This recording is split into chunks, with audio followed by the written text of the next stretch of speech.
오늘 우리에게 주시는 하나님 말씀은 요한계시록 3장 7절 8절입니다. 신약 성경 402쪽 요한계시록 3장 7절 8절.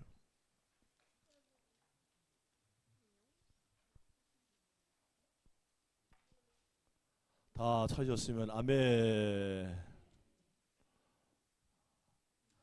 늦을 수 있어요. 예. 목사도 뭐 사도신경 까먹는데 뭐. 할렐루야. 예, 할렐루야. 우리 김영희 목사님 참 감사하네. 올라와서도 큰일 날 뻔했네. 할렐루야. 자, 요한계시록 3장 7절 8절 같이 한번 읽어봅시다. 시작. 빌라델비아 교회의 사자에게 편지하라. 거룩하고 진실하사 다윗의 열쇠를 가지시니 곧 열면 닫을 사람이 없고 닫으면 열 사람이 없는 그가 이르시되 볼지어다 내가 내 앞에 열린 문을 두었으되 능히 닫을 사람이 없으리라. 내가 내 행위를 아노니 내가 작은 능력을 가지고서도 내 말을 지키며 내 이름을 배반하지 아니하였도다. 아멘. 자, 광고 말씀 다 나눴고 또 여러분께 특세에 대한 삽지 다 드렸고 설명서 안내물 뒤에 있습니다. 참고하시기를 바랍니다. 자, 전후좌우로 반갑게 한번 인사 나눕시다. 새해 하나님 복 많이 받으세요. 아멘, 아멘, 아멘.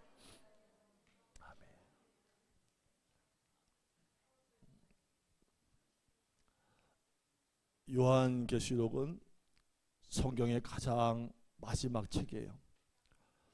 성경 중에 결론이 없는 책이 두 권이 있습니다. 하나는 사도행전이에요. 사도행전이 28장까지 있지만 28장 이후에도 그리스도인들을 통해서 계속해서 그 내용이 기록되어져 가고 있는 중이에요. 오늘 우리는 사도행전 29장을 기록해가는 하나님의 사명으로 보내심을 받은 사람들이에요. 그리고 또 하나의 성경이 바로 요한계시록입니다. 이 요한계시록은 장차 이루어질 하나님의 역사를 기록하고 있어요. 요한계시록은 예수님이 승천하신 후에 5, 60년 정도 흘러서 소아시아 교회에 큰 기독교 박해가 일어났을 때 사도 요한이 밤모섬에 유배가 됐는데 그곳에서 하나님께 계시를 받아서 기록한 하나님의 말씀이에요. 당시에 소아시아에는 7교회만 있었던 것은 아니에요. 규모가 큰 교회, 아름다운 교회, 소문난 교회도 있었지만 주님이 7교회를 정해서 말씀하셨다는 거예요. 자, 그럼 그 이유가 무엇일까요? 예수님의 부활과 승천 후에 반세기가 지나가면서 교회의 모습이 어느 정도 변질되기도 하고 발전하기도 했어요. 그 모습을 보신 주님이 하나님이 기뻐하고 원하시는 교회가 과연 어떤 교회일까? 이 7교회를 들어서 교회의 모델을 알려주신 거 아닐까 싶습니다. 여러분, 주님께서 7교회 가운데 칭찬만 들었던 2교회가 있어요. 같이 한번 해봐요. 서모나 교회, 빌라델비아 교회. 주님께 책망받지 않고 칭찬만 받은 교회예요. 그럼 무엇이 그들로 하여금 암울한 현실 가운데 미래를 알 수 없는 불투명한 삶의 여정 가운데 하나님 앞에 바람직한 교회라고 칭찬을 받게 했을까? 그것이 궁금해지는 거예요. 역경과 시련, 박해에도 무너지지 않고 하나님이 기뻐하는 교회로 살아남은 빌라델피아 교회의 믿음이 과연 무엇이었을까? 나는 그렇다면 정말로 바른 믿음 가지고 살아가고 있는가? 우리 소태교회가 하나님이 기뻐하시는 신앙을 가진 교회인가? 2025년도 신년을 여는 지금 이 시점에서 다시 한번 옷깃을 여미고 하나님 말씀을 잘 들어서 우리 교회와 성도의 삶이 하나님을 기쁘게 하기를 축복합니다. 마지막 때를 살아가는 우리에게 빌라델피아 교회가 주는 교훈은 하나님이 열린 문을 주셨다는 사실을 꼭 기억하라는 거예요. 함께 봅시다. 하나님은 열린 문을 주셨습니다. 다시 말해서 우리는 세상의 권세가 아무리 우리를 핍박하고 닫아도 닫히지 않는 열린 문을 하나님이 우리에게 열어뒀다는 사실을 기억하고 살라는 거예요. 8절 말씀에 보니까 내가 내 앞에 열린 문을 두었으되, 여기서 열린 문에 대한 해석이 가능해요. 다양합니다. 우리가 살다 보면 인생길이 왠지 꽉 막힌 것 같고 더 이상 새롭다 할 만한 새로운 시도도 해보지 못할 만큼 희망이 보이지 않는 그런 때를 지나갈 때가 있어요. 아마 빌라델비아 교회의 상황도 저는 그랬으리라 봅니다. 당시의 상황은요, 죽음의 소식이 처처에서 들려오는 정말 암흑기뿐이었기 때문이에요. 뭐라는 말을 제일 많이 했을까? 아, 우리에게 미래가 없어. 도저히 출구가 보이지 않아. 그렇게 팽배하던 사고와 말들 속에서 절망하던 그들에게 주님이 뭐라고 말씀하시냐? 아니라는 거예요. 하나님이 너에게 열린 문을 주셨다. 더 복된 길을 예비해 두셨다. 이것을 믿으라고 하셨어요. 여러분, 입술의 고백이 얼마나 중요한지 모릅니다. 된다고 말하고 가능하다고 말하면 됩니다. 할렐루야. 여러분, 안 된다고 못한다고 예전에도 안 됐다고 계속 말하면요, 말이 씨가 돼요. 올해는 그런 말을 아예 닫아버리기를 축복합니다. 열린 문을 주셨다는 분은 하나님이십니다. 내 인생길에 복된 길을 뒀다는 분은 하나님이세요. 그분은 실패도 모르는 분입니다. 안 되는 것도 없는 분입니다. 깨진 적도 없는 분입니다. 그러니 믿으라는 거예요. 한마디로 길은 누가 낸다? 하나님이 내신다는 거예요. 아무리 칠흑 같은 어둠 속에 있다 할지라도 하나님이 너희의 길을 열어주실 테니까 낙담만 하고 있지는 말아라.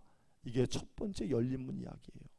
그리고 또 하나 열린 문은 하나님이 우리에게 믿음을 선택할 수 있는 길을 열어주셨다는 거예요. 아무리 절망적인 순간에도 열린 문이 있다는 것을 믿고 믿음을 가지고 나아갈 수 있도록 하나님이 기회를 줬다는 걸 받아들이라는 거예요. 자, 믿음으로 한번 고백해 봅시다. 하나님이 내 인생에, 우리 가정에, 우리의 자녀들에게 열리는 역사를 주실 것입니다. 아멘. 이거를 여러분들이 꼭 종이에 적어놓던, 마음속에 적어놓던 계속 선언하시기를 축복합니다. 샌프란시스코의 멜로파크 교회에 존 오트버그라는 목사님이 계세요. 이분의 책 존 오트버그의 선택 훈련에 보면은 열린 문에 대해서 이렇게 설명해 놓은 구절이 있습니다. 의미 있는 일을 할 수 있는 무한한 기회로, 위대한 모험 속으로 들어가 하나님의 도구로 쓸 수 있는 기회로, 절망이고 참혹하고 미래가 없어 보였지만 주님이 열어주신 길은 오히려 우리 앞에 존귀하게 쓰일 수 있는 기회로 여전히 열려져 있다. 열린 문은 하나님이 하나님을 위해 하나님과 함께 행동할 수 있도록 주시는 복된 기회인 것이다. 우리에게 자유지를 주신 하나님은 어떠한 상황에도 우리의 삶을 하나님 향해서 열어놓으시고 미래의 희망도 열어두시고 계시다. 여러분, 인생은 연속적인 선택이에요. 맞아요, 맞아요. 눈만 뜨면 선택이요. 여러분, 소설가 이방인의 알베르 까미라는 사람이 뭐라고 말했어요? 유명한 말이에요. 인생은 자기가 내린 선택의 총합이다. 자, 시작. 아주 잘하셨어요. 할렐루야. 여기서 이제 LA 갈비 먹고 잡채 먹으면 더 잘할 거예요. 할렐루야. 예. 명절에는 두뇌가 팍팍 돌아가게 되기를 주의 이름으로 축복합니다. 아, 맞아요. 인생은 내가 내린 선택의 총합이다. 여러분이 말한 거, 행동한 거, 생각한 거, 그 모든 것들이 모든 상황 속에서 내렸던 모든 선택의 결과가 바로 오늘 여러분의 인생이 되어 있는 거예요. 여러분, 그렇다면 앞으로 오늘 이후의 삶은 내가 어떻게 살아야 되지? 무엇을 생각하고 어떤 선택을 해야 되지도 분명해지는 거예요. 긍정적인 말을 하고 긍정적인 생각하고 되도록이면 기도하면서 선택을 하고, 그러면 내일의 인생, 내 삶은 또 달라져 있는 거예요. 하나님 우리가 어떤 상황을 만났을 때 우리에게 믿음을 선택할 기회, 하나님 뜻을 선택할 기회를 주셨다. 우리가 생각할 때는 절망적인 것만 보일 수 있어요. 왜? 우리는 할 수 있는 게 별로 없으니까. 그러나 그 길을 통해서, 때로는 막힌 것 같은 그 길을 통해서, 때로는 고난스러운 그 길을 통해서 또 하나님은 길을 내실 수 있는 분이에요. 그래서 마지막 때를 살고 있는 성도는 다른 것을 붙드는 게 아니에요. 말씀을 인생의 기준으로 삼고 붙들어야 되는 거예요. 당시에 빌라델피아 교회의 성도들은 마음먹기에 따라서 얼마든지 여유로운 삶을 살 수 있었어요. 근데 그들은 그 삶을 포기해요. 말씀 따라 살기를 선택했습니다. 사실 빌라델피아 교회가 처한 상황은 이게 인간적인 눈으로 보기에는 좋았지만 말씀대로 살기에는 매우 어려웠던 상황이에요. 그 이유가 세 가지가 있어요. 잘 들어보세요. 먼저 그들은요, 자연 환경으로 인해서 어려움을 겪었어요.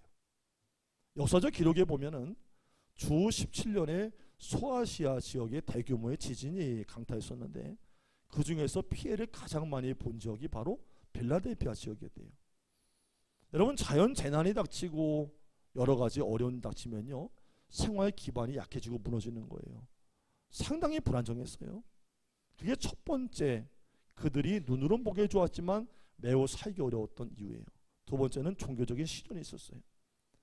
당시에 로마 황제를 신으로 숭상했기 때문에 정치적이고 종교적인 압박과 핍박이 계속해서 그리스도인들에게 가해졌다는 거예요. 게다가 변질된 유대인들의 핍박도 상당했습니다. 그들은 그리스도인들에게 유대인들의 문화 공동체인 회당에 출입을 금했고요, 만날 때마다 핍박을 했으며 이간질을 일삼았다 그래요. 마지막 세 번째는요, 이간질 이후에 경제적인 시련이 찾아와요. 여러분, 빌라델피아 교회는요, 부유한 도시였어요. 그런데 이 도시의 경제체제는 상인조합에 의해서 운영이 되었습니다. 상인조합에 가입을 하지 않으면요, 장사를 할 수가 없었고요, 장사를 한다고 해도 살아남고 견디기가 쉽지 않았어요. 근데 문제는 상인조합에 가입을 하면 우상 숭배를 하는 이방 신전에 드리는 의식에 참석을 해야 된다는 의무 조항이 있었다는 거예요. 자, 빌라델피아 성도들의 이러한 현실 상황 속에서 그들이 그럼 어떻게 살아갔을까? 여러분, 벌써 세 가지의 살기 힘든 이유를 들으셨을 때, 아, 내가 교회는 다니지만 어떻게 행동하고 처신하면 좀 빠져나갈 수 있겠다, 이런 생각 들잖아요. 이렇게 좀 피해보고 저렇게도 피해보고 맞춰도 보고 하지만 이 빌라델피아 교인들은 이 한 가지 이유, 신앙을 지키기 위해서, 무엇을 지키기 위해서? 신앙을 지키기 위해서. 자, 이 대목을 여러분 가슴에 담으세요. 오직 하나님 잘 믿기 위해서, 신앙 하나 지키기 위해서 상인조합에 가입하지 않아요. 그럼 여러분, 그 뒤따르는 핍박을 아시겠죠? 아무것도 할 수 없어요.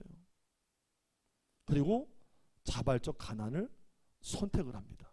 무엇 때문에? 처음에 우리가 심좀 말한 거, 무엇 때문에? 신앙 하나 때문에. 삶의 기반이 위태로운데 말씀을 따라가겠다. 과연 누가 선택할 수 있는 일이겠어요? 지금 당장 먹고 살기 어려운데, 내 삶의 기반이 송두리째 흔들릴 판인데 나에게 급한 일은 현실 속에 이 위기를 극복하면서 넘어가는 것이 아닐까? 당장 살아야 되지 않나? 그럴 텐데, 게다가 살벌하게 조여오는 정치적인 압박을 피해서 예수를 믿을 사람이 과연 몇이나 될까라는 거예요. 여러분, 사업하시는 분들 아실 거예요. 사업할 때요, 허가 내주지 않고요, 행정적으로 불이익을 당하면요, 그 오래 못 가요. 맘먹고 조지면요, 견디지 못합니다. 현실을 따라가지, 나의 현실적인 필요를 세세히 따지지, 말씀을 떠올려 생각하고 따라가기란 어려운 환경이었다는 거예요. 따라서 우리 예수님은 빌라델피아 교회를 향해서 8절에 보니까 뭐라고 말씀하셨냐? 내가 작은 능력을 가지고서도, 여기서 작은 믿음이라는 것은 보이지 않는 믿음이라는 거예요. 빌라델비아 교회의 성도들이 가진 믿음이 크고 거대한 세상의 세력이 밀려 들어오는 현실의 흐름 속에서 도무지 버틸 수 없는 것 같은 작은 믿음이에요. 그런데 그들은 역설적이게도 그 작은 믿음을 가지고 하나님을 배신하지 않고 믿음의 길을 말씀 따라 걸어갔다는 거예요. 여러분 8절 하반절에 내 말을 지키며 내 이름을 배반하지 아니하였도다. 우리 소태교회 성도님의 믿음이 이런 믿음 되기를 축복합니다. 믿음을 지켜야 돼요. 그의 이름을 배반하지 말아야 돼요. 이 세상이 점점 다원화되고 있어요.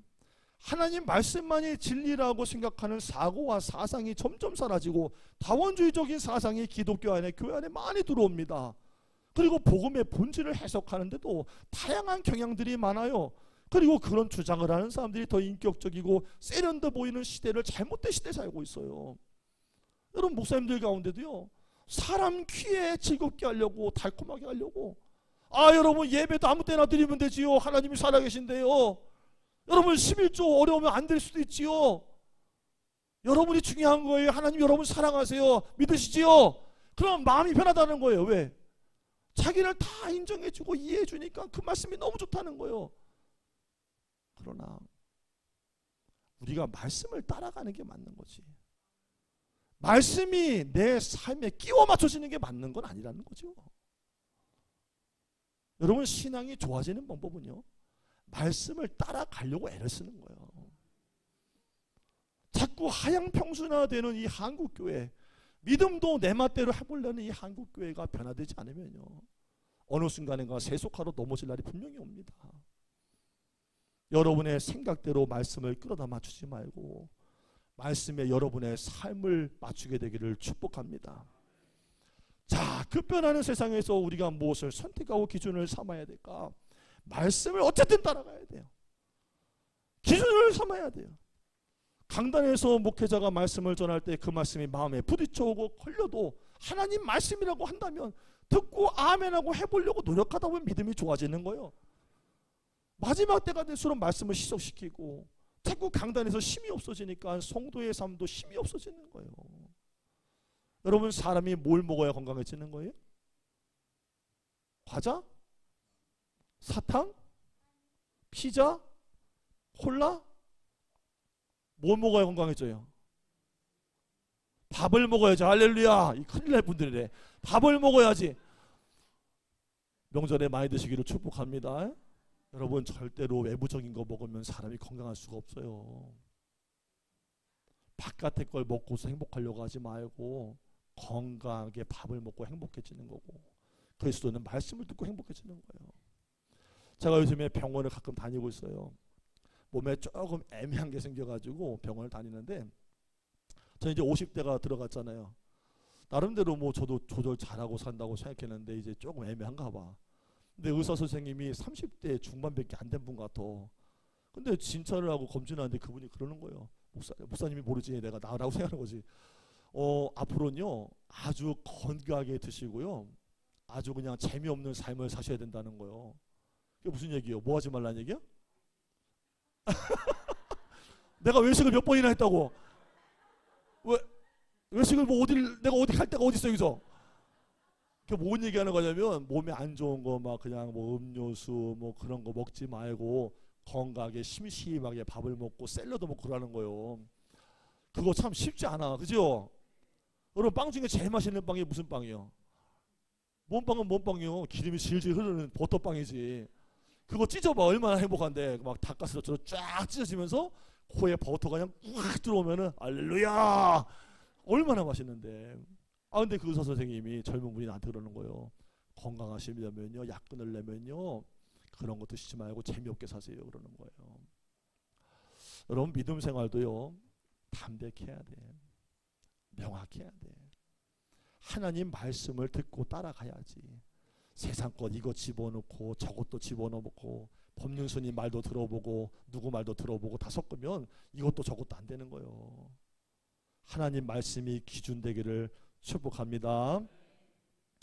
하나님이 오늘 우리를 거룩한 하나님 나라의 백성으로 불러서 자녀를 삼으셨다면 말씀을 따라가는 게 맞는 거예요. 마지막 때예요. 지금 마지막 때. 마지막 때 하나님의 사람은 하나님의 절대 주권을 믿고 사는 거예요. 여러분 12절 말씀 한번 읽어볼까요? 12절 말씀 시작.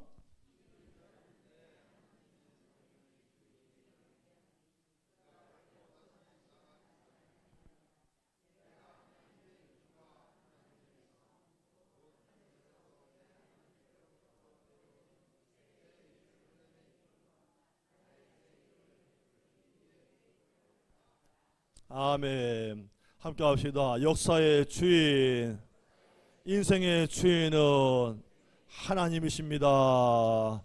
그분이 믿음을 지키면 여러분에게 상을 주실 것입니다. 빌라델피아 성도들은 어려운 삶의 환경 가운데도 그 사실을 믿었다는 거예요. 지금 눈앞에 전개되는 역사의 주인은 분명히 눈에 보이는 로마 황제고 돈일 수 있습니다. 그러나 그들은 굴복하지 않아요.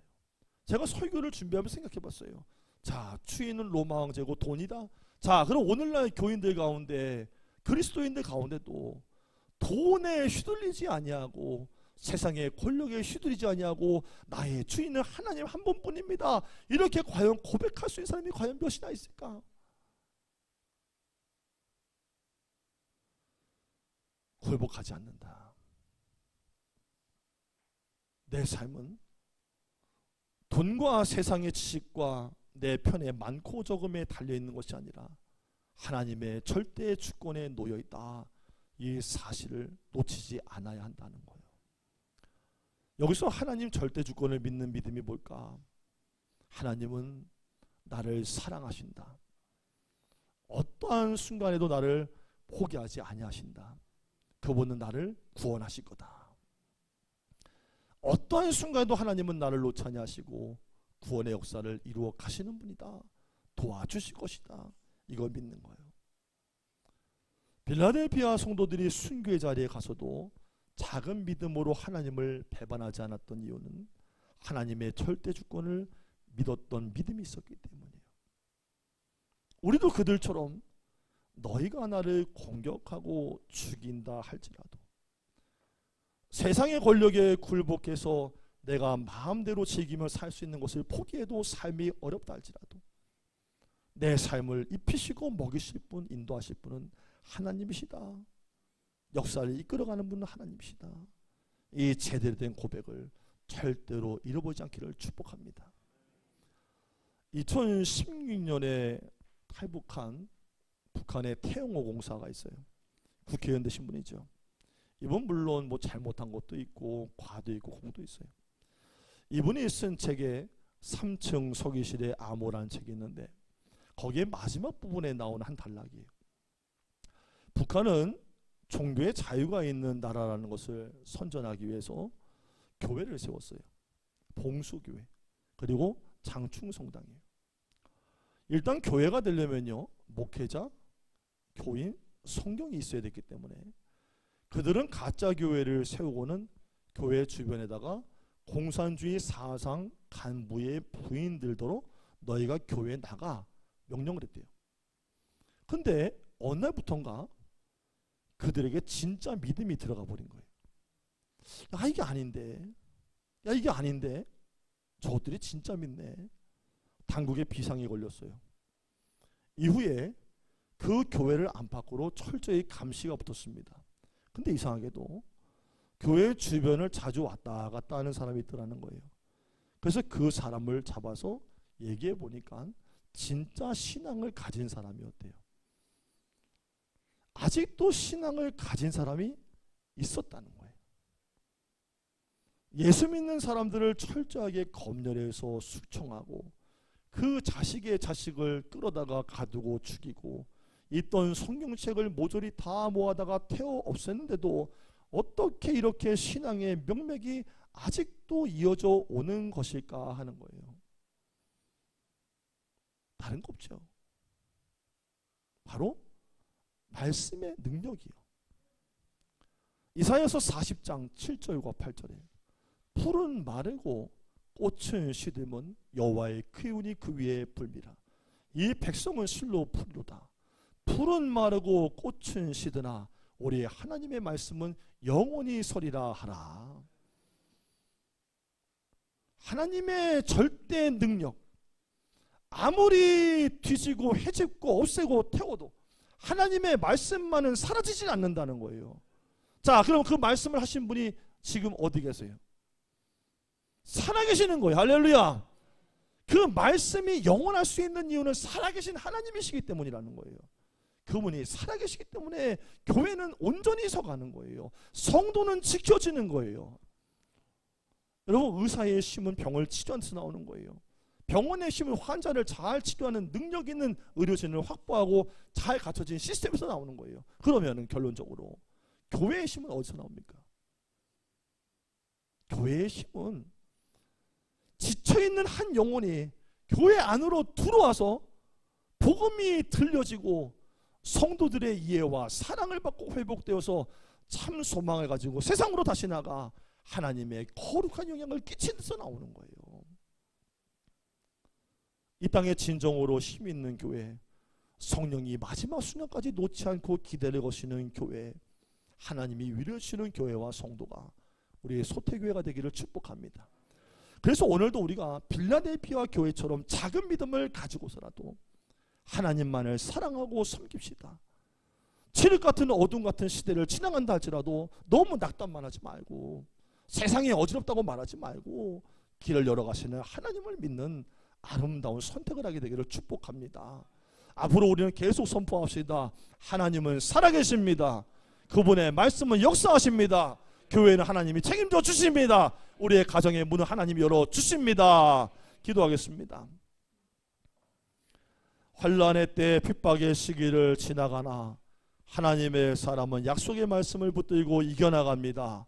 성령님이여, 우리 교회 하나님의 계시와 음성을 들려 주옵소서.